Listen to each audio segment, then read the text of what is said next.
इन चीजों ने हम लोगों को बांटा है। महादेव हम सबको एक करें, एक जैसी सोच रखें, हम एक ही हमारी सभा हो, एक ही भाव हमारे आपके हृदय में चलते हो, हम सब एक दूसरे को प्रेम करें। ये एक विशाल परिवार, ये धरती का परिवार, शिव शिष्यों का परिवार, जिसमें शिव स्वयं बसते हैं। ऐसे ही परिवार का सपना साहब दीदी ने देखा है और ये लोग ऐसा चल रहे हैं, ऐसा कर रहे हैं। हम लोगों को याद नहीं आता कौन किस जाति का, हमको ध्यान नहीं है कौन किस धर्म का। गुरु और शिष्य परंपरा में जाति धर्म के बंधन टूट जाते हैं, ये सीमाएं टूट जाती हैं, क्योंकि गुरु गुरु होता है और शिष्य शिष्य होता है। गुरु ज्ञान देता है, शिष्य ज्ञान लेता है, बस इतना ही रिश्ता होता है और बाकी कोई रिश्ता नहीं होता। शिव शिष्यता इंसान को इंसान से प्रेम करना सिखाती है।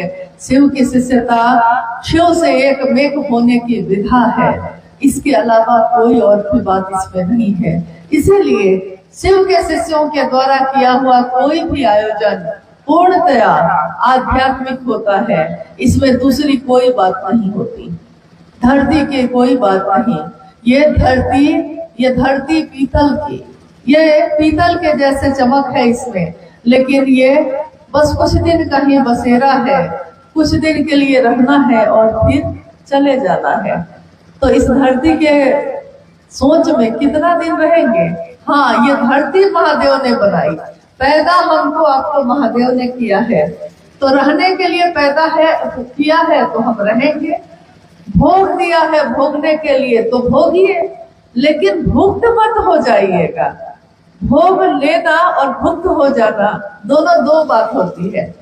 भोग लेना मतलब कि गाड़ी खरीदी थी कि इसको भोगेंगे, गाड़ी रहेगी तो सुविधा रहेगी, लेकिन गाड़ी में एक निशान हो जाए, कोई उसमें लकड़ी से एक निशान बना दे तो हमारा मन भूल हो जाता है ना।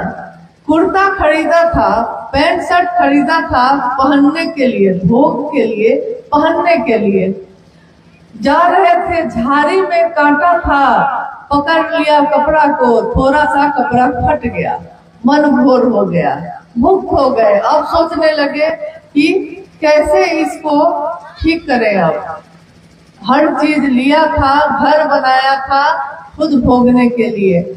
मेरे ही संबंध में एक परिवार है, एक घर है, जिन्होंने एक बहुत सुंदर घर बनाया, महंगा महंगा पेंट किया उसमें, और जब बातचीत हुई तो उन्होंने कहा कि मैंने सबसे अच्छा पेंट है वो करवाया है।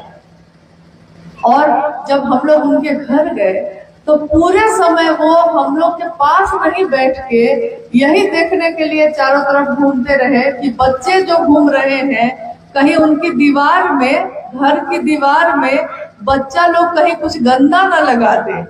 तो मैंने उनको कहा कि दीवार बनाई थी भोगने के लिए, घर बनाया था रहने के लिए, तो अब तो घर ही आपको भोग रहा है, आप तो घर ना भोग सके, तो भोगने के लिए बनाया है तो भोगेंगे शिव कैसे, लेकिन भुक्त नहीं हो जाएंगे, उसकी चिंता में अपनी यात्रा नहीं भूल जाएंगे।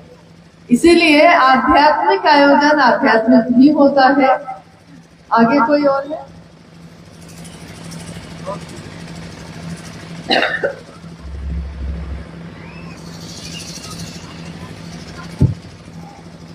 एक जिज्ञासा है, शिव को क्यों गुरु बनाए, लोगों को शिव गुरु से क्यों जोड़े? भाई रमन जी हैं, मकैया टाड़ बालूआ। शिव को गुरु क्यों बनाए और लोगों को शिव से क्यों जोड़े? बात क्या है कि जब गुरु की बात हम करते हैं तो एक युग होते हैं अलग अलग। अभी चल रहा है कलयुग। इस युग तक आते आते जो भी शरीरधारी गुरु हैं गुरु, अभी भी गुरु हैं, कुछ अच्छे भी हैं, कुछ गुरु के वेश में वो ज्ञान नहीं दे पाते, कुछ दे पाते हैं, सब हर तरह के लोग हैं। लेकिन जो गुरु का काम करेगा आप उसी को न गुरु बनाइएगा।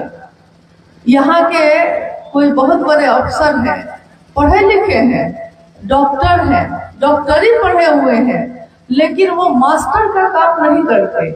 तो आप अपने बच्चे को हॉस्पिटल में भेजिएगा पढ़ने के लिए? नहीं भेजिएगा।